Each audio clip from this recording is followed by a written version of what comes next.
Good day, nerds, and welcome to episode 75 of the Nerd Cantina Show.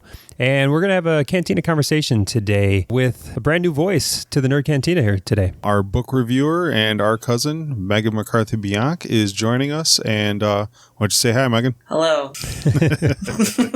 She did a lot of interviews for us at C2E2 this year, being our resident book reviewer. They like to toss a lot of books at us when we go there, so she took the brunt of that for me, and greatly appreciate that. And we're going to go a little bit over her experience and run these interviews. You've been writing reviews for us for a little while now. You've gone to C2E2 in the past as a fan. What was it like working it for you this year? I know my experience last year was quite different from fan to employee. So how was yours? Yeah, it was definitely less relaxed, but it was in a good way because I've attended C2E2s in the past, and I always spend way too much money. You know, that didn't really change this year either. Like, I still spent way too much money this year, but at least I had less hours of shopping available. I find the amount of time you spend just kind of like wandering or standing in an aisle, like where should I go next, is greatly limited. You have more of a purpose when you do it this way. And that's that was really helpful too. And even though, like, I think this is my first year going all 3 days, just because that, you know, I was just trying to make myself available to, you know, based on whoever was available, you know, whatever time and day.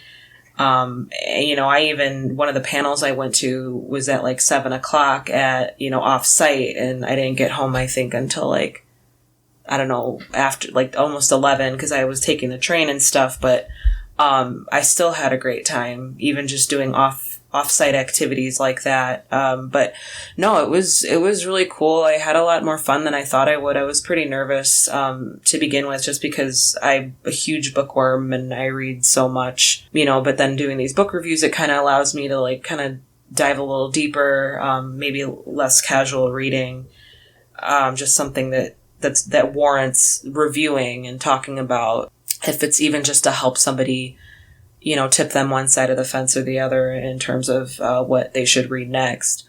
But this time it was really cool. It was really fun to like, I don't have a whole lot of people to discuss literature with. And so, you know, that's an understatement. And so it was really cool. Like, you know, that's why that's why me and this other asshole sit in front of mics every week, because we don't have anybody to talk to about this shit. Yeah, exactly. So you gotta work with what you have, right? No, but yeah, so it was really cool talking to these authors about their work, and it's not, you know, it's different from a book club setting or, even like a classroom setting. If you're going into like, you know, high school English class, you know, it's probably a horrible example, but, you know, just to talk to these people about their works, and they're like so passionate about these projects, and to talk to them about what went into coming up with these like worlds and these stories and how they put it on the page. And also, like, I learned so much about the publishing and editing and distribution process that goes into like from like after everything is all said and done, then they often have to go back to it. Like what the readers see is definitely not what they turned into their publisher. And so it was really interesting learning that part of the process as well. Yeah, I always find it fun to kind of normalize these people. You know, you don't necessarily maybe look up to them or idolize them, but you do put them in this kind of like separate realm of reality because they are, you know, authors, and you kind of place them in a different rank of society, and then to sit down with them and just realize that nope, you're just a human. They're people. Yeah, you're just a human. They just are extremely talented in one you know, aspect of art, and you know, whether it's writing or you know, sketching or drawing or painting, it's just a person just like you and me, who's just very talented, and have found a way to be successful in that regard. Yeah, I always find that to be the fun part, is just kind of looking at it and be like, oh shit, you just man, you just like me. Like, what's wrong with you? Yeah, no, that definitely, it was comforting learning that and meeting a couple of these people after reading their books, and I didn't really know what to expect. But then I had really great conversations with all of them. So that kind of brings us to your first interview, which was also kind of like the probably most major interview that we got with Daniel Kraus, author of Bent Heavens. So how was that whole process for you leading up to the interview? Yeah, so when I first started getting the emails about who's going to be available and who's going to be open for interviews, it was, I was reaching out to people, and his publicist was one of the first people that came back to me and been like, you know what, he's all booked, but if you come to this panel, he can give you if you arrive a little early, he'll come he can give you maybe 5 or 10 minutes. And I was like, yeah, cool, awesome. And so we set it up, and then I was doing research to get to know more about him and about his work. And he was the most experienced author, most published author of everybody that I spoke to that weekend. He has worked with Guillermo del Toro on The Shape of Water, and I think Troll Hunters was the other one that he worked with. Yeah. And then this recent book that he pushed the publishing date back because of the pandemic going on. But his upcoming book, The Living Dead, he worked with George A. Romero's estate, did a whole bunch of research with him and met with his family and his, agents and all that. George A. Romero, he had been working on The Living Dead, which is a zombie novel, before he died. He only finished 2/3 of it, and so Daniel Kraus worked with his estate and finished it. And he wrote in the notes in the back, a publisher or editor's note or author's note in the back of the book, kind of explained that whole process, and which is also provided some insight as to how he went about doing it. And he absolutely idolized George A. Romero, and you can kind of tell it was just another great book for to read from him. So it was really cool. Really, he's probably one of the more enjoyable conversations I had. He was really down to earth, and it was really interesting, to talk to him. He was really nice, and but he was so, I don't want to say that he sounded bored, but he was just very laid back in talking about his works, which I think kind of speaks to his level of mastery over the craft. Well, and he's probably the most seasoned exactly press tour author. He's done this many times, and and even afterwards, I did it before the panel event started, and he had a couple more interviews to do for other podcasts he did after the panel. So I was really happy to be able to squeeze him in before we had to start. But it was even after the panel event, just he listening to some of his answers, the questions that was asked, and I was I wasn't as honest with him, but his book Bent Heavens, I basically said I was really excited but almost scared to read the rest of his work. But I'm basically short of telling him that his book fucked me up, because it's just it's so out there and it's so dark and twisted. There's just his characters making very questionable decisions, and you don't know who to sympathize with or what it means to sympathize. What does that mean about me as a reader if I can see where this character's coming from? What would I do in this situation? But it's so beautifully written where I'm I loved it, and I'm I think everybody should read it. If anybody looking for their it's not for the squeamish, but it was just it was probably one of the better books I've read in a very long time. Even though as fucked up as it was. It's interesting to hear. I've listened to your interview, and we'll play the interview here, and knowing kind of the full opinion of how it shook you, and you talk a little bit about the sympathetic kind of mindset with those characters, and even though they're bad characters, but you still find yourself rooting for them or whatever else, and you talk to them about the author about it. So I wouldn't say rooting for them. I would say you kind of see where they're coming from almost. Yeah, I wouldn't go that far. Yeah, definitely. It comes out in your interview here with. Let's run it. I think at this time let's run this interview. We're here with Daniel Kraus, the author of Bent Heavens, and which came out a few days ago in end of February. And first of all, thank you so much for taking the time out of your busy schedule. I know you got a lot of stuff going on. Sure. And yeah, we are so appreciative that, we want our audience and our readers and our listeners to like get to know you a little bit better. And so we're really excited for that. And so I know we're going to get started on the panel kind of soon. So, I'll just get to the juicy stuff. Mm-hmm. Where did you get the idea for this story? Because I know like the kind of like extraterrestrial aspect is, the genre has kind of been done before. Mm-hmm. And so how, what made you decide to like go the route that you did and maybe do your best to stay away from some spoilers? Yeah. I mean, I don't have any particular, particularly strong interest in aliens. Mm-hmm. This is not a topic that I'm passionate about. Yeah. So really, as with most of my books, I'm really always, sort of in the back of my head searching for stories that allow me to deal with what I just instinctively want to deal with, which is sort of I'm not so interested in the difference between good and bad, or good and evil. I'm much more interested in bad versus worse. Like that, to me, it's a much more interesting distinction. And I think if you went through all of my books, and Bent Heavens is my 9th book, mm-hmm. the big thread is seeing how far someone can go, and see if I can still maintain reader sympathy for that character. I'm mm-hmm. always trying to see how far I can push it.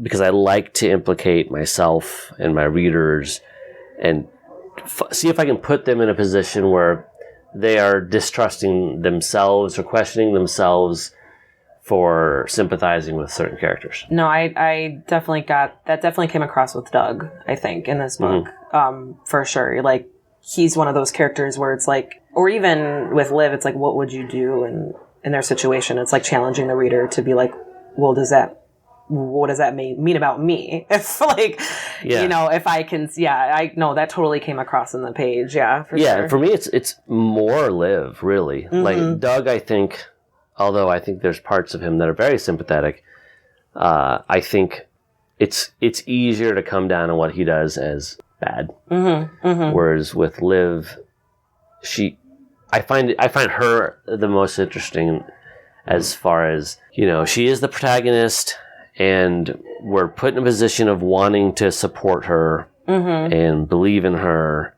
but she makes some very questionable calls. Mm-hmm.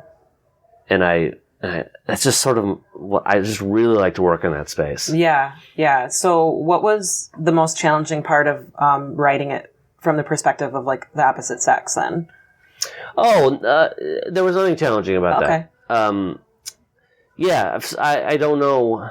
That never really enters my mind as something that I'm concerned about. I mean, no, that's a good thing. It's kind of like you don't necessarily you take it as the whole, maybe not necessarily like saying as the gender might drive certain decisions, or just kind of like Yeah. Well, I mean, anything about a character will influence their decisions, gender included. But it's certainly not anything I worried about. There are more challenging aspects of the book. Yeah. And if I was getting feedback that I was doing a poor job with the gender, maybe I'd change my approach to it. But sure. I haven't.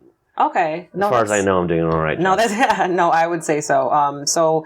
You've got a lot of published works under your belt. You've worked with some good names, like some well-known names like George Romero's estate and Guillermo del Toro. And so, aside from that and your own published works with, just written by you, like, so has like your writing process changed the more experienced you get, like the more published works you get, like, over time, the more experience you get, did you kind of like change how you approach like from concept to completion? I mean, there was definitely a point, maybe, I don't know, 4 books in or so, where I really started to lean into pre-planning. I became a big-time outliner. I wrote this 2-volume set called The Death and Life of Zebulon Fitch, which is massive sized historical novel. And the outline on that alone, these are like thick annotated outlines, there's hundreds of pages. So I really got into being prepared. But I think I also got almost too good at it. So the challenge now is shaking it up. Like my book that I did last year called Blood Sugar, it's entirely in voice. I massively decreased how many, what kind of punctuation I was allowed to use, like no dashes, no semicolons, no colons, no apostrophes, no quotation marks. And that's a sort of one of many ways where I try to kick myself out of what I'm comfortable with. So that's sort of in the mode that I'm in now. Is I want to keep exactly what you're saying. Is did things change as I wrote more books? Yes, they did. But I want them to keep on changing. I don't want to get comfortable with anything. Yeah, because you have to keep challenging yourself because otherwise, you almost get bored, I guess. And I think, almost any line of work that could happen. Yeah, and I don't know if it's so much as boredom because there's usually the books are interesting enough to me that of course, yeah, that I'm interested in them. But the part of me knows when something felt too easy or felt like something I've done before. And there's been a couple times in over 10 books that I've felt, hey, that felt a little too comfortable. Like I felt myself falling into a kind of some sort of patterns that I've fallen into before, and I want to try to avoid that. Yeah. And so my next several projects are all, in some way or another pushing me way out of the comfort zone one way or the other. A way out of your comfort zone, do you think you're ever going to branch out to other genres besides like horror or suspense? Yeah, I mean, to some degree I have. Zebulon Finch is really historical fiction. Okay. Shape of Water is arguably romance. Right. But yeah, I'd love to do more of that. But I have a gravitational pull towards the horrible. Yeah. So I think anything that I like, including those books that I mentioned. I've got my first middle grade book coming out in September, and I can't even keep that away from being kind of terrible. So there's a certain element in me that wants to do certain dark things. Sure. But yes, I totally want to work in all genres. With Bent Heavens, what was the hardest scene for you to write? Trying to spoiler free as much as you can. Yeah. Hardest scene. No one's asked me that yet. Is it okay that I'm having this long pause? No, that's okay. If you want to email me later, I can include it in my book review. We can talk about it later. Scene. I don't know if there's a hardest scene. To me, scenes that stick out the most are often ones that I think about a lot in advance, and so they're not hard so much as they feel like there's sort of pressure on them. Oh, sure. Like when I come up with a book, there may be 2 or 3 scenes that I come up with at the very beginning. And so when I start to get close to those scenes, I'm like, wow, I've been thinking about the scene for 10 years. So the pressure's on almost. Yeah, and they may not even be major scenes to the reader, but to me, they're like, okay, this is one of the scenes that I wrote this book around. Right. And in Bent Heavens, there's a scene, and you wouldn't guess it. It's just sort of a quiet little scene, but there's a scene where Liv and Doug are sort of sitting out in the backyard drinking wine. And it's sort of a quiet little moment where they're just sort of almost relaxing, and they're drinking wine and trying to just have a normal conversation after all this crazy stuff has happened. Right. And for some reason, that was a scene that I was always, I could always really feel and hear that scene. And so, yeah, there's a sort of self-applied pressure to scenes like that. Understandably. Okay, so I can wrap up here with one last question. What book should I read next? Not necessarily yours. Maybe it's a book that you want to you think it's amazing. You want to recommend it to everybody. Where to begin? I always recommend Kathy Koja. Okay. Kathy Koja. Kathy is with a Kathe. Okay. Koja is Koja. Okay. She's one of my favorite writers who wrote maybe my favorite book of all time called The Cipher. The Cipher. And does that also fall within the horror suspense genre? That is horror. Okay. It's not, but it's unlike anything you've read. It doesn't. It's just. It's uncategorizable. Okay. There are things in it that I think probably make it horror, but it's a book that I just recommend constantly. Okay. No, I'll have to put that on my to-read list, because after reading this, I don't know, because I don't like really being scared. I don't go like see horror films really. I'll watch them if maybe, not if I'm not alone. But no, this book, I definitely like. I guess I didn't know what to expect, but I was so glad that I read this book. Like, okay, did it scare you? I think it's like there were some things that didn't necessarily scare me. I think like maybe I saw it coming almost, and then once it was confirmed, I was like, oh my god, no! Yeah. Like, so you probably know what some things that I know what I'm talking about. But no, it was so beautifully written. Like, I'm excited and a little scared to read the rest of your works. Oh, well, I think Bent Heavens and I've got a book called Scowler are my most disturbing books. Aside from that, you're going to be okay. Okay. Zebulon Finch, although it has elements of horror, it has elements of every genre. Sure. Because it's so massive and covers so many years of history that you will not be scared by it. Okay. And those are my favorite books that I've written. Okay, so awesome. I'd recommend it. If you're looking for my stuff, I'd recommend them. Okay, yeah, absolutely. No, I think I've already added them to like my Goodreads list, and so I'm ready for them. Excellent. But yeah, no, thank you so much. If you want to like let our audience know where they can find you, like on social media and your website at all. I think the easiest thing, just go to danielkraus.com and it'll have links to everything else. Okay, awesome. Well, thank you so much for taking the time. Oh, and I'm looking forward to The Living Dead too. That's coming out in a few months. Yeah. Oh, yeah, no, exactly. No, that'll be another exciting little run for you as well. And the zombie genre is also, I feel like there are a lot of different the avenues that you can kind of go with it. And so I'm excited to see that take on it, especially since George A. Romero has been like kind of one of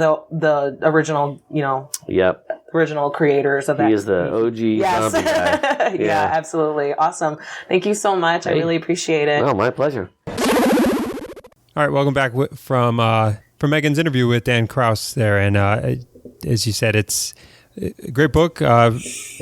From your perspective, something people should read. Hearing even more of your candid opinion here in this interview makes me even more likely to not read it. I don't read anything. I'm illiterate, but I will find an audiobook of it. Yeah, I recommend it. And I'll dive into that one. And the written reviews posted up on the Nerd Cantina site. So if you want to check out the full in-depth review of that, you can go to nerdcantina.com and check that out. And we thank Dan for coming on the show and giving us his time. So, our second interview was your last day of C2E2? With Crystal Cestari, yes. Yeah, she was my very last interview that I did that weekend. So, we just did the first interview you did, and now this was after a long weekend of hiking around the city. We can quickly judge on whether you improved or not. I don't know if I improved in like 6 conversations, but I don't know. We'll see. So, how was that experience with Crystal?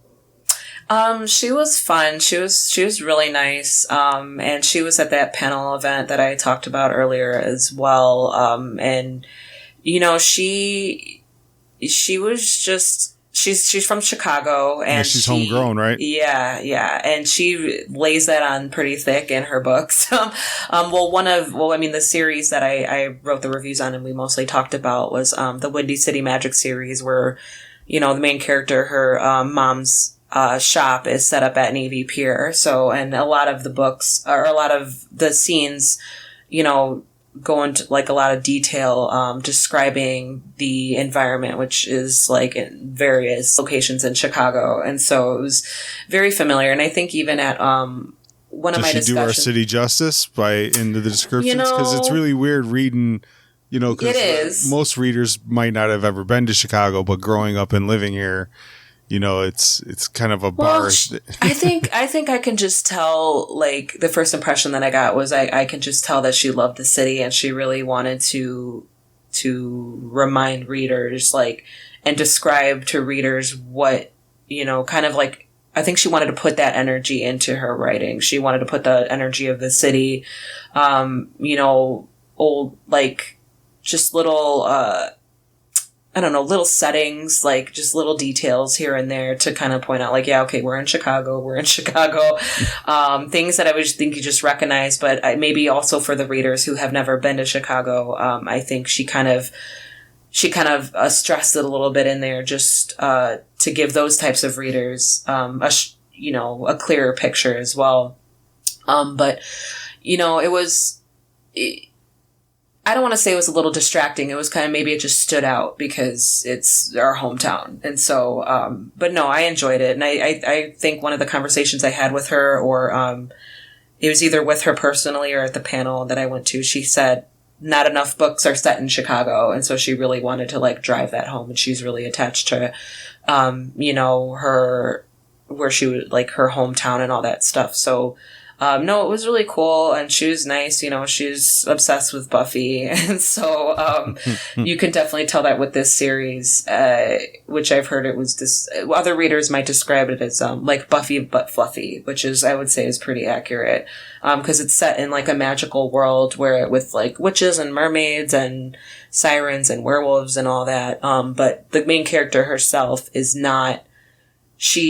She's not a witch. Like her mom and her ancestors are witches, but she's not but she can find true love by she can see a person's soulmate by looking into their eyes. Like that's the magical ability she has. And so that gets her, a lot of kind of like attention, and she's kind of been used to, but then it also gets her into trouble because it's like, imagine if you went to this matchmaker and she's telling you like the person you're dating is not your soulmate, like that's going to probably piss you off. And don't invite her to a wedding. Yeah, exactly. So like it was kind of an interesting premise to kind of like how she dabbled into both sides of that, the good and the bad consequences of that type of gift. And I'm guessing she would never have to be a third wheel ever. Yeah, is she a large part of her story in the book is she starts to develop feelings for this guy, but she knows that she doesn't see herself when she looks in his eyes. So she's like, well, what's the point? Like, what's the point of pursuing anything with him? Yeah, we all been there, sweetheart. Yeah, right? Like, I know for a fact I'm never going to end up with this guy. Yeah, exactly. See, you should read it. It's easy to relate. Very relatable. But yeah, it was lighthearted. I mean, it's a young adult book, so, I got to meet her when we walked up to do the pre-interview and everything. She was really nice, and it was good to have her on the show. So, why don't we run that one too? So we are here with Crystal Cestari. She's the author of the Windy City Magic series, and she's got an upcoming release. It's coming out next month, correct? This month. Oh, this month. Oh, March. It's March now. Yeah. I know. All right, there we go. I'm so used to saying next month. And on the panel I was just on, I'm like, no, wait. It is March. Okay, so Super Adjacent is going to come out this month. Thank you so much for taking the time to talk with us today. Thank you. Your series, Windy City Magic series, was super adorable. Like, it was really fun to read and fun to get through. Like, I didn't have trouble picking it back up, when I would sit down to read it and put it down. Yeah, so we can start with your background a little bit and maybe like kind of what led you to coming up with this idea of like this world, or like two parts of the same world, like the magic and non-magical and all that good stuff. Sure. Well, I mean, I've always been drawn to magical stories, and I like stories that are slightly unexpected or take a point of view that maybe hasn't been explored as much. I first got the first inkling for Super Adjacent watching like that first Iron Man movie and feeling really just bad for Pepper. She was, a career woman. She's trying to get things organized. She's doing her job. And then just Tony would repeatedly mess everything up. And I was thinking about it like, just how stressful would that be if you just were like going to work and you're like, okay, I've got this meeting today, I've got to do this presentation. And then somebody comes in and like kidnaps you. That'd be really disruptive.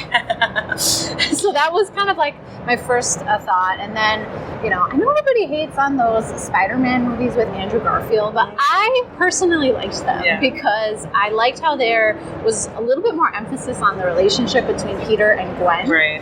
And then, Gwen's ultimate fate really had me thinking like, wow, you could really put a lot at risk dating a hero. There's a lot of things that could be really fun, but a lot of things that could go really bad. And so after that, I was like, I'm gonna sit down and think on this. Yeah, no, and I'm really excited to get started on that book. And then so with it was kind of like a similar process with the Windy City Magic series, as you kind of like saw something and you started thinking about it and wondering about it, and then it just kind of flourished into this 3-part like character, like Amber is the main character, just like based on one person's journey. Yeah, I mean, the idea for Amber kind of came to me a little bit differently. It was kind of just like, people say like a bolt of lightning, and you had this idea, and that was kind of what it was. Okay. I had an idea for somebody who could actually see true love, like have a vision. Like that'd be really cool. Yeah. And I sat down, and the voice came to me so fast. Like my first session, I think I wrote the first 3 chapters, which Oh wow. I'm a really slow writer, like Okay. painfully slow. That was a big deal for you. So that was for me. That's like a lot of words to come. Yeah, all no, at for once. sure. That's awesome. So yeah, going off of that, so like, Amber grew up in a single mother household essentially. So like, how do you feel like that played into like maybe her like that family dynamic, like because she's already got to deal with the fact that she's like kind of magical, but she's not. Like she's not quite there.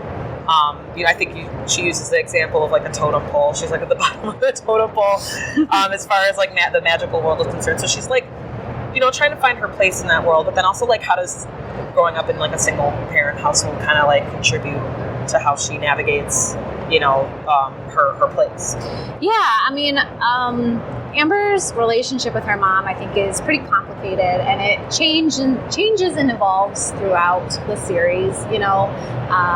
Really, I think Amber had a lot of insecurities at the start of the first book, like living in a magical world and having one magical talent, but having it really not really make a big difference as far as like saving the day or anything like that. And I think maybe Amber's mom, maybe not outwardly expressed, but probably had some disappointment in finding out that like she's from this long line of witches, and her daughter didn't end up becoming a witch. I tried to really think about it from both points of view. I'm a parent myself, right? And, when you have kids, you think like, well, maybe we'll do this together, maybe we'll do this, and the kids come in like, we don't want to do any of those things. Because you were trying to write it, consider both sides of the coin, like maybe what you as a parent, how you might approach it, or what's going on in your child's mind. Like, and absolutely. No, that definitely came across on the page, because I just like, that was one thing I worry, because I appreciate the character development in general. I think it's a strong driver of a lot of storylines. And no, it was definitely well done. Going off of that, what was the most difficult part of writing from like a teenager's point of view? Because you write it first person, and so all of my friends and family tell me that Amber is me, and that is how I talk and how I relate. I don't know. I think Amber is a lot more clever and quick on her feet than I would ever be. I really drew a lot of inspiration from things that I loved when I was younger. I mean, like my favorite series thing of all time is Buffy the Vampire Slayer, and I loved always how the characters in that world were dealing with like really heavy, intense things, but could approach it in kind of like a lighthearted kind of quirkier way. I mean, there were definitely moments of like the world is ending, but there were also moments of like, oh my gosh, we gotta go to prom, or anything like that. And striking that balance, that was something that I tried to tap into with Amber in that world. Yeah, and then you kind of at the panel on Friday, you kind of mentioned that you had took almost the same approach when writing Super Adjacent, because you were also you wanted to write them a little older, but then you ended up having like just to negotiate, and depending on your audience too. Yeah, that's true. I mean that's something to really think about. I think the way that Amber, she's very like, she's bold and she speaks her mind, and I think that's pretty great for a teenager. Like sometimes that's like a harder thing to do, and even for adults. I mean, for me, like I don't walk around putting myself out there all the time the way that she does, but I just felt like that voice and vibe really felt right in the teenage. No, yeah, absolutely. I could definitely, I think that even, for any young adult audience, I think that makes it a little bit easier to relate to that as well. Yeah. Just to kind of, even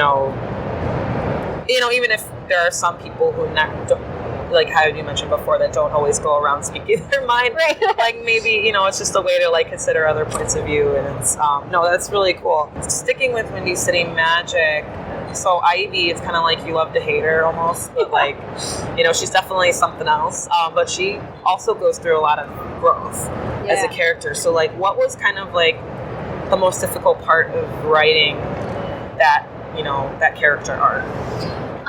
I really enjoyed writing Ivy. I felt like she was kind of Amber's counterpart, and in like a different world, they could have been friends because they're both very opinionated. They both know what they want.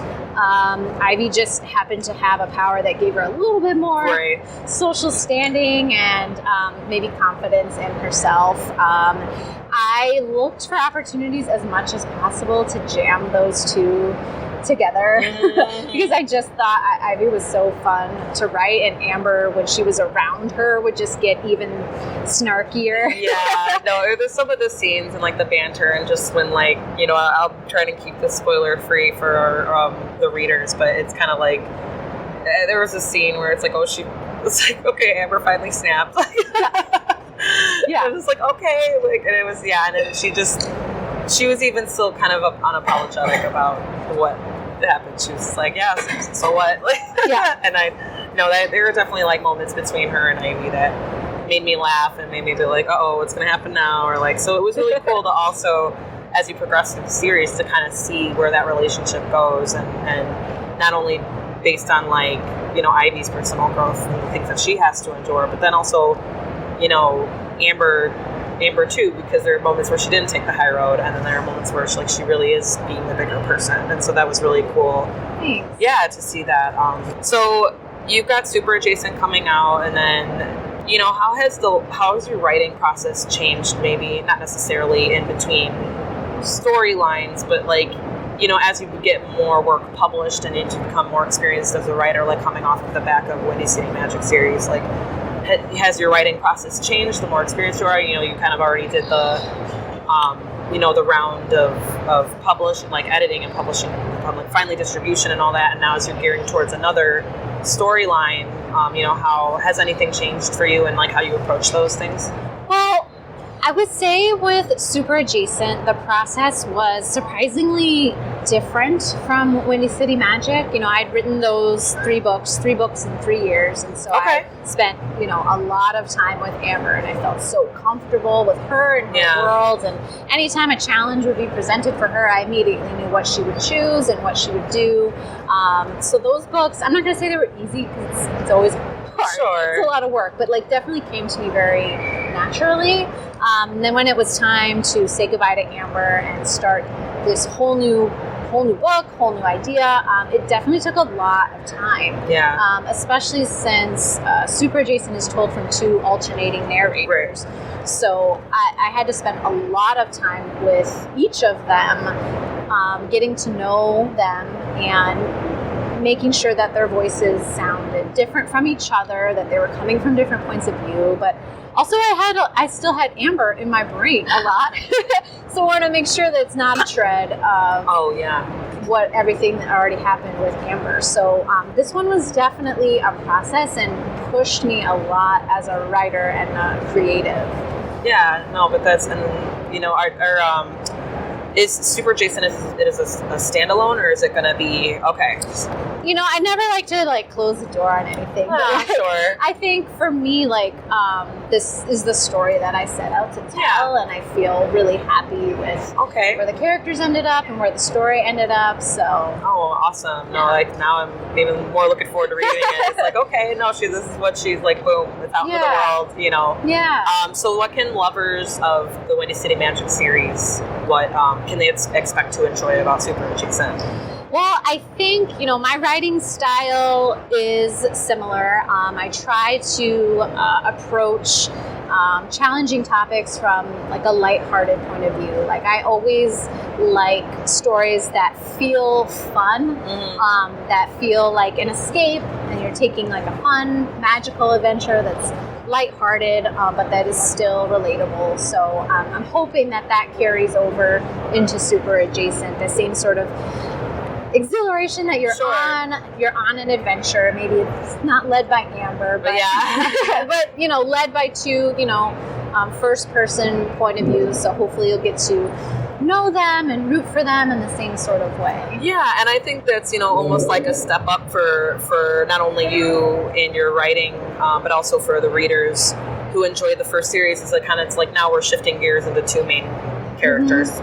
Using first person, and so I'm definitely looking forward to it.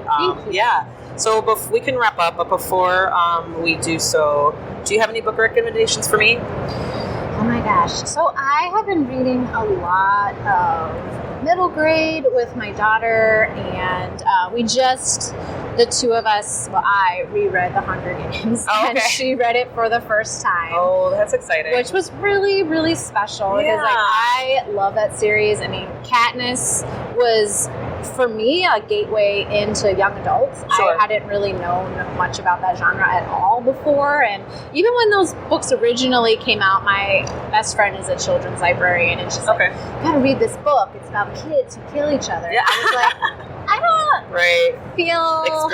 Explain a plot, I don't really get that vibe. And she's like, no, just read it. And like, I fell in love with that. So I think I remember I finished that whole trilogy within like 10 days. Yes. Yeah. I read them, I ran through them. And so being able to like share them with my daughter, and like when things would happen, she'd be like, oh no, like that was... It's almost like reading it for the first time again. We're just like seeing it through fresh eyes, and that's adorable. That's awesome. It was really special. Yeah, I know my son's like 2.5 now, so like I think about that, like, oh man, like we're just gonna shove literature down his throat, like get ready. Yeah, it's like, come on, this is our life, like here it comes. Yeah, exactly. Like, oh no, that's great. So before we leave, where can our audience find you, like on social media or your website? Yeah, I have a website. It's my name, crystalcestari.com. And then as far as social, I'm pretty much only active on Instagram. Okay. Like, so you do have a Twitter, you're just not really... Yeah, I have a Twitter. It's okay, we don't have to worry about plugging it. I checked it in like 3 years. Oh, okay, if you sent me a message, I'm sorry. Oh, no. I'm just curious, because if anybody wants to follow you there, but it's like... Don't even worry about it. Instagram. Yeah. Okay, sounds good. Well, thank you so much for taking the time to do this. Thank you. And I'm looking forward to picking up Super Adjacent. Awesome. Right, thank you.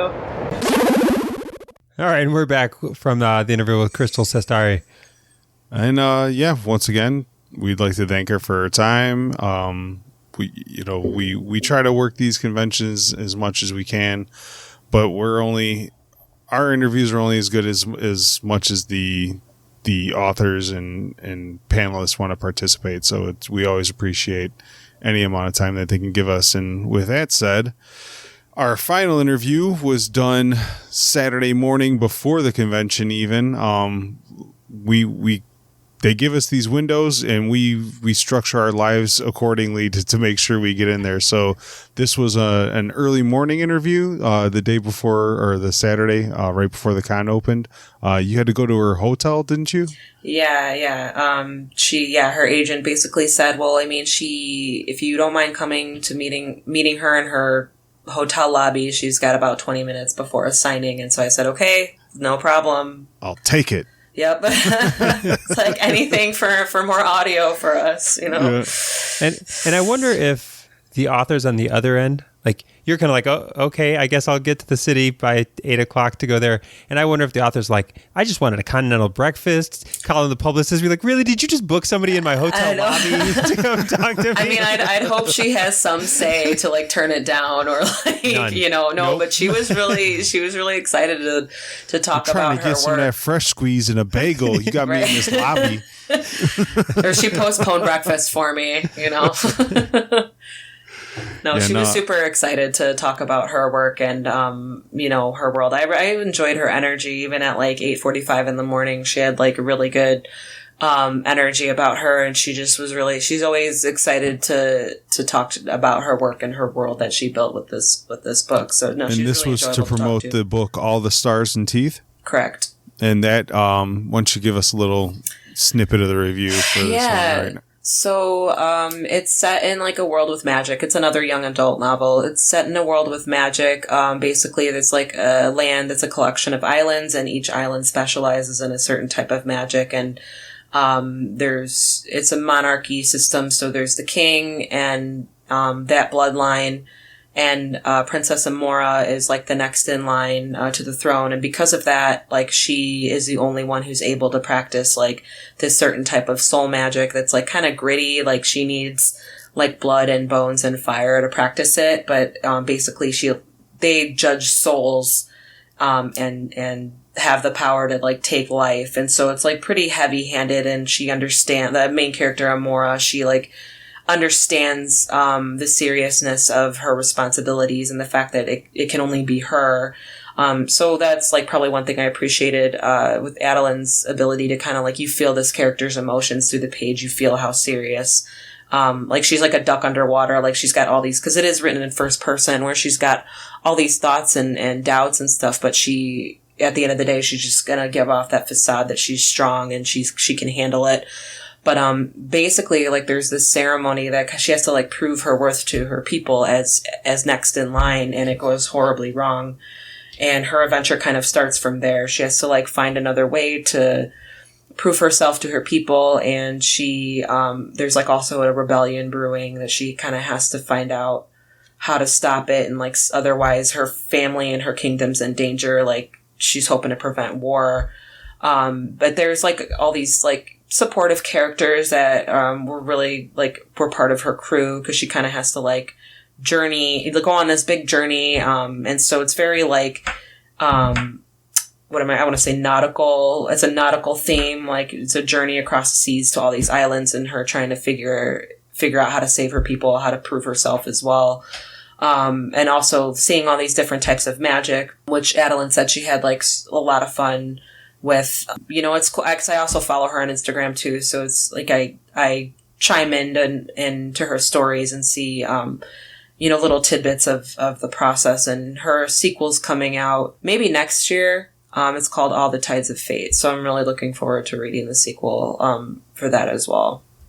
All right. Well, let's hear it from her voice right now. We are here with Adalyn Grace, author of All the Stars and Teeth. Thank you so much for taking the time to talk to us today. And, we appreciate having our audience and our readers and our listeners like getting to know you a little bit better. And, we appreciate you taking the time to kind of help us, dive into this, exciting story that you just released into the world. So thank you so much. No, thank you for inviting me. This is always exciting to talk to people about my book. It's still kind of surreal. Yeah, so, it's like your first book, right? It is. It is not the first one I ever wrote, but it is the first one that is now on shelves so people can buy it. Yeah. Yes. Oh, that's so exciting. And so this is like your first tour, press tour almost, because do you have a lot of other events that you're going to, or maybe other interviews that do you have a set itinerary when okay, this time to get the show on the road kind of thing? Yeah, I mean, the day the book came out, I started a tour, and it was I think 6-city tour, and then I had a week off, and now I'm here, and then I'm going to be going to Virginia and all over the place, basically. A lot of West Coast events. But yeah, a lot of press. I've been lucky to be interviewed by some, great outlets and stuff, and people keep inviting me, so it's really nice. Yeah, no, exactly. So it's a little overwhelming, but you're yeah. It is very surreal, I would say, because it doesn't, people ask me, your book's out now, how do you feel about it? I don't, because it still feels fake. Yeah. I wake up and I'm like, oh, okay, well, I gotta go travel today for that fake thing that, I guess people can read. Yeah, exactly. Yeah, no, I know that's totally understandable, because it's kind of you put so much work into this and you spend so much time and you're like, wait, it's happening. Yeah, so much time. I think this book, from start to finish, as in wrote it, got an agent sold the book, edited with my editor, came out on shelves, was probably 2.5, 3 years. So right. Yeah, it was not a fast process by any means. Yeah, and so talking a little bit about that, I love the cover for this book. You. So did you have an idea in mind? Did you have to fight for certain elements of the cover? Because it's just so eye-catching, and I didn't know if you had an idea, because sometimes, you know, book publishers really push for one thing, and then, you know, and authors might be like, no, you know, like, I want this. Yeah, so actually my team has been very, very great, and I know a lot of authors don't really get say with their cover. Mine has, you know, let me have a lot of say, so I'm really grateful for that. My cover was designed by Natalie Sousa, and she gave me 2 options for artists.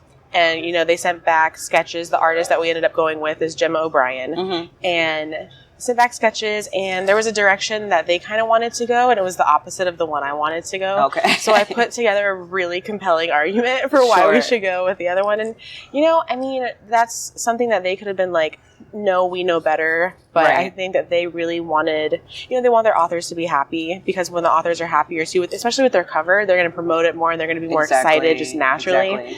So yeah, I put together, man, I was ridiculous. I put together like an 8 to 10 page Google Doc of like covers I liked, ideas I didn't like, stuff like that. So yeah, it was really like, it was collaborative. It was really nice. That's awesome. Yeah, no, because I know it's definitely part of the process, sure. And it's, you know, you want to make sure that it's part of the big picture of like what you're feeding your readers. So what kind of like research went into inspiring this idea?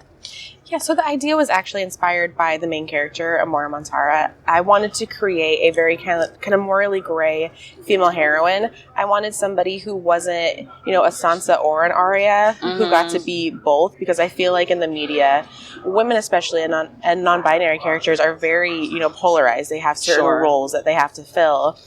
And men get away with a lot more in books and TV shows and everything. So I wanted somebody who, you know, wants loudly and unapologetically, and is willing to do whatever it takes in order to get what she wants. I know that definitely came across on the page. Okay, good. Yeah, no, even you can kind of tell with like even the secondary characters, you really wanted to. I could tell that you tried to complement those features, like where, you know, they kind of pointed certain characteristics out to her, like out to Amora, like with Bastian and or Ferric, right? Yes, okay. Yeah, you could kind of tell that they were kind of like helping her to check herself almost, because she definitely is a character that had room to grow, and that was like definitely like her journey forced her to, and then going off of that, so like a lot of stories, you know, are like about the rebellion, like about the rebellion are the good guys, and so with her, she's trying to like prevent it. Like, what made you kind of like go that route, and like this, you know, like the people who are ruling, like, no, we're still the good guys kind of thing. Yes, I wanted to create a world that was very kind of, I didn't want there to be a right or a wrong. I wanted it to be like a gray area all around. Sure. Like Amora in her head, you know, is the hero of her story, but the villain is the hero in his story. And that's just kind of how like the world works. You're always the villain in somebody's story, and you're always the hero in yours. So I wanted to create a world that, you know, she is fighting for something in a certain way that she thinks is great, you know, and if she has to murder people, that's just, you know, that's just part of it. Yeah. But I also wanted, you know, I just wanted it to be complex. I wanted people to think for themselves, like, who is right, who is wrong. Like, this is the world that she's in, so she thinks that she's doing what she's supposed to, but is that actually, like, a good thing? And Amora even starts to challenge that, too, as the book is going on. She starts to challenge, you know, how she was raised and what she should believe now and what she should care about now. So she definitely does have a big arc in the book. She grows a lot as a character from who she started as. Yeah, and then I think, you know, her relationship with her father, like, definitely helped shape that, because she didn't really question him. She just trusted him. And then throughout the story, she kind of realizes, like, wait, like, no, that can't be. Like, or he wouldn't lie to me, or he wouldn't, you know. And then she kind of, like, realizes, like, the choices that he made, like, kind of keeping her secluded or keeping a part of himself separate from his relationship with her. Like, he, you know, and then she starts to realize, and that's definitely part of her growth. And so, like, were there any, like, personal experiences, or, you know, maybe not so personal experiences, like, that helped, you know, you develop the relationship between Amora and her father, and, like, her having to grapple with that realization, is because it is kind of like a coming of age story too. And so coming of age is also grappling with those decisions, and like realizing like the authority figures in your life aren't black and white. They're not perfect. Right. I mean, I feel like that's a natural part of growing up too. Like, for a lot of us, I think we are just, you know, we trust our parents so much. Like, whatever they say, it's just what we believe. Yeah. And at least for me, that was the case for many, many years for everything. If you ask a question and your parent tells you an answer, you're just going to believe it because you don't have anyone else to really question it with for a while. As you get to school and stuff, you start to, get some other opinions in there. But for a lot of us, we grow up really just trusting our parents and counting on them for things. So that's, the case for Amora, too. She really loves her father, and she believes what he's telling her until she gets out into the world and starts experiencing things that kind of go against what he raised her to believe. Mm-hmm. Yeah, no, exactly. And I think it's really relatable, too, for sure. I think a lot of readers, I definitely connected with that. And I think a lot of readers, they, kind of what you touched upon, you grow up and, you kind of learn, when you learn more about the world and you become more experienced, and then you kind of, just come into your own, and instead of mirroring and just, kind of following blindly. Mm-hmm. And it was really cool to, read her journey in that aspect, because she just went off on her own, didn't tell anybody, because she kind of had no choice. But then she was kind of forced to, make decisions on her own without having him as, a reference. And so going off of that, what kind of process goes into you deciding first person? Why did you write this story in first person versus third person? Yeah, so I didn't set out with what am I going to do? It kind of happened on accident. I wrote the first chapter totally on accident. It just popped into my head. I knew there was a girl. She was on a ship. She was talking to her dad. They were like, hey, we're doing something. I had no idea what anything else was. And it's actually pretty much it's very close to the first chapter you read now. That's the exact scene of events still happen. But it just, when I started to write it, it was just, I was in Amora's head. So that's how I wrote it. Mm-hmm. I didn't set out with, naturally, I feel like other past stories have been third person. So it was really funny that this one kind of just happened the way it did. Yeah. But there was no thinking about it. It was just, I had this idea, tried to jot it on paper, was in Amora's head, and just continued with that. It just felt natural. Yeah, it just felt supernatural. Yeah. She is the leading force in the story. The story, with as much as the world, as much as happening in the world and with these other characters, she is very much the story. She's the driving force of it. Everything that is happening to her and around her is what's leading the story. Mm-hmm. So it just felt natural to make that from her perspective.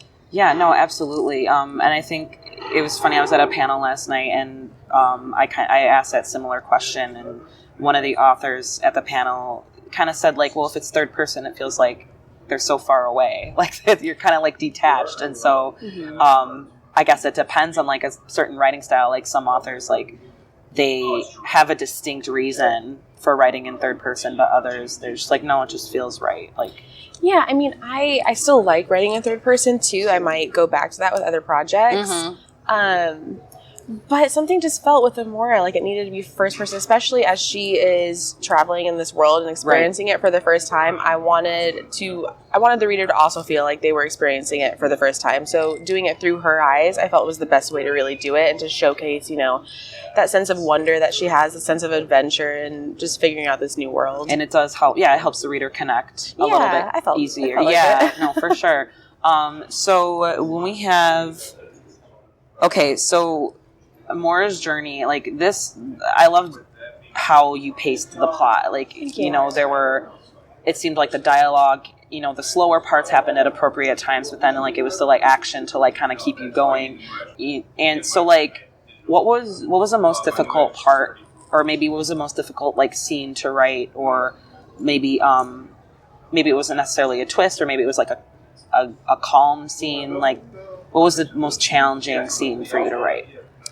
Ooh, that's a tough one, especially not getting into spoilers. Yeah, thank you. I appreciate that. I think that, in the beginning, we are introduced to this legend of how Visidia was created as a kingdom. And the first king ever was King Cato.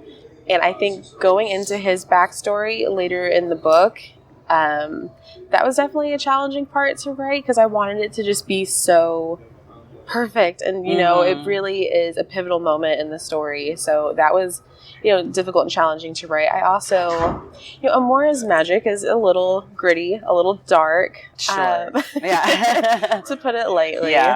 So some of those scenes I actually had, this sounds terrible, I had fun writing those scenes, but keeping Amora as she doesn't have to be a lovable character. She doesn't have to be agreeable. Right. But I want readers to understand why she's doing what she's doing. Right. So just keeping that on track at all times, like no matter what she's doing, so long as the reader understands her. Right. I'm good. Yeah. So just making sure that always happened was, it was difficult. Sure. Yeah. And, going back to like some of like the little more gory parts of like what she has to do to like practice her magic and stuff like that. No, but I totally understand that, where it's kind of like, doing fluffy scenes are like, they can be fun too, but really like doing the gritty stuff is all, it can be challenging, but it's kind of like, okay, well, I'm allowed to like kind of go this route with this scene. Like I'm allowed to do this. So let's see how it goes. The very ending, I will say, is the only time that I had to get up and kind of like walk away from my seat for a second and be like, okay, well, I need a break. Yeah. No, that's totally understandable. So what can we look forward to in the sequel? Like, obviously trying to be spoiler free. Yeah. Yeah. So there are some new crew members that I am having a lot of fun with. Some might be familiar faces. So that's exciting. I'm really excited to see how people respond to that. We get to go to some different islands that we didn't visit in the first book. Oh, nice. So yeah, that's exciting. It's such a big world that I want to show as many islands as possible throughout the duology. So we get to go to a couple new places. We get to go to a couple old places and see how they're doing. And yeah, there's just a lot of magic, a lot of travel and adventure, but it's also a much more introspective novel. Amora goes through a lot in the first book. Right. All the characters go through a lot. And by the end, they're very different people than they were in the beginning of All the Stars and Teeth. So they go through some things. Yeah. So it's just exploring that in the second book. So it's a little bit heavier, but I'm still really enjoying it. I think it's going to be a really interesting novel. I'm excited for it. Thank you. Because I didn't really know what to expect when I picked up the book. I was just intrigued by the cover for the for the most part, and then just kind of reading the summary, and it was an easy read in a good way. Like I didn't want to put it down almost. It was like really easy to keep going back to it, even though like I have a life obviously, but I'm a huge bookworm, and it was easy to keep me carrying me along. And so thank you. Absolutely. And so I'll wrap up here. So what book should I read next? Maybe not necessarily like, obviously I'll read yours next when it comes out, but maybe like, what's your top favorite, like anybody says, do you have any book recommendations? What's your go-to? Okay, I have a couple. Is that okay? Yeah, absolutely. Okay. Recently I've really enjoyed Serpent and Dove by Shelby Mahurin. I just picked up that book yesterday. Read it. Yeah, okay, I'm excited. Yeah, I really love that one. An upcoming one to look forward to, especially if you enjoy the water world of my book, is Fable by Adrienne Young. Okay. I believe that's coming out in August or September of 2020. So it's a little bit of a wait, but once it comes out, it is. It's great. Nice. I'm currently reading Song of Achilles, and it is beautiful, and I know it's going to destroy me. It's so good. Gosh. I'm halfway through, and I'm waiting for, the tears. Oh, love it. Yeah, Woven in Moonlight by Isabella Banez is a Bolivian-inspired fantasy. Okay. It is, very political, very magical. It has one of the coolest magic systems I've ever seen. I've never seen anything like it, so it's really unique. Nice. Yeah, those are some of my most recent enjoyable reads. Yeah, no, because I definitely have a long to read list. But I'm always like, especially when speaking with authors, I'm like, no, really, like, what knocks your boots? Like, what gets you like going and what gets you excited? So no, I appreciate it. And so right before we wrap up, like, where can our audience find you, like, on social media or like your website? Yeah, so I unfortunately was not lucky enough to get the same name all the way through my platforms. Still working on that, but you can find me on Instagram at author Adeline Grace, and you can find me on Twitter at Adeline Grace _ Okay. Yeah, that really classy username. Just like, okay, Adeline Grace 1, Adeline Grace 2. Right. All of them. Yeah, exactly. Okay, thank you so much once again. Yeah, thank you for having me. Yeah, I know you got a busy schedule, got a lot of fun stuff going on this weekend, so I appreciate you squeezing us in. And I love your book, and I'm so excited to see what's in store for Amora and the rest of the crew when it comes out. So thank you. Thank you so much. So that was all of the interviews that we have for today's episode. We still have some more interviews from C2E2, but that's what we'll get through on this Cantina Conversation. And again, we thank all the authors who gave time to Steve and Megan as they do all the heavy lifting at cons, while I kind of shelter in place. Whether there's coronavirus going on or not, I don't go anywhere. Yeah, I mean, I've got a big to-do list as far as reading is concerned, so I'm okay. Yeah, that's one thing I have to give you a lot of credit for. We got these lists of authors, and the minute we got the list of authors, you instantly went into reading as many of these books as you can. I'm surprised you kept them all separate. I figure right now, if it was me, I'd be talking about living dead witches that are going to islands and just jumble it all in my head. I can't keep nothing of that straight. Maybe I'm just an experienced reader. I don't. No, you read more books in the weeks leading up to the con as preparation to the convention than I have on my to-do list for 2020. I set my Goodreads goal for 12 books this year, and you pounded that out in a week and a half getting ready for the con. Yeah, no, it was good though. I mean, I enjoy reading. It's a way to unwind. I know reading's not for everybody, but at the same time, I'm kind of why? Why reading is amazing. You get to unwind and step into all these different worlds, and you learn about all these different characters, and doing this experience at C2E2 kind of allowed me to dive deeper and go take it to another level with talking with these authors about how they got there. And so it was definitely really enjoyable. I recommend all of these books to all our audience people. Yeah, so you can check out all these reviews at thenerdcantina.com under the book reviews tab. They've all recently posted either this week or last week, fresh off the presses. And now you got some of the author's insight to go along with those reviews. So, again, Megan, we'd like to thank you for putting in all this work. We really appreciate it. And no problem. We hope the Cantina does as well. All right. Thanks, Megan. Yep. Thanks, guys.